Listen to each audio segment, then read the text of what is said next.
तिकडे पंढरपूरच्या उजनी आणि वीर धरणातून भीमा नदीत 81,000 क्युसेक पाण्याचा विसर्ग होतोय। सध्या पंढरपूर चंद्रभागा नदी 36,712 क्युसेक वेगाने वाहतीये।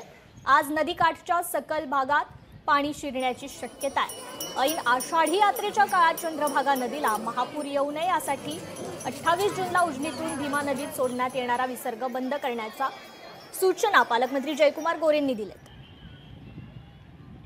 तर याचाच आढावा घेतलाय आमचे प्रतिनिधी अभिराज उबाळे यांनी।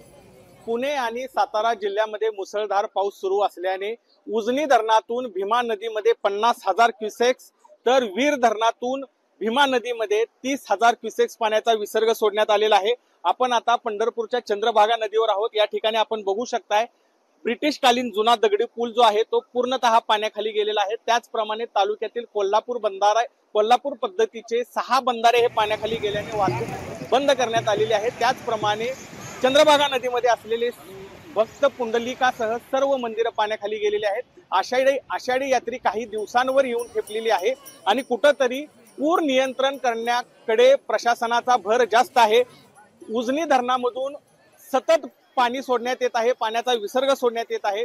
22 तारखेला उजनी धरण 76% भरलं होतं, मात्र तब्बल 2 दिवसामध्ये तब्बल 5% पाणी हे उजनी धरणातून भीमा नदीमध्ये सोडण्यात आलेलं आहे आणि हा विसर्ग 28 जून रोजी बंद करण्यात येणार असल्याची माहिती पालकमंत्री जयकुमार गोरे यांनी दिलेली आहे। वीर धरणातून जे थेट पाणी भीमा नदीमध्ये येतं त्याचं नियोजन कसं करणार याकडे आता भाविकांचं लक्ष लागलेलं आहे। एकंदरीतच पूर परिस्थिती नियंत्रणात आली तरच आषाढी यात्रा सुरळीत आणि सुरक्षित पार पडेल असंच या ठिकाणी दिसून येतंय। अभिराज उबाळे, लोकशाही मराठी, पंढरपूर।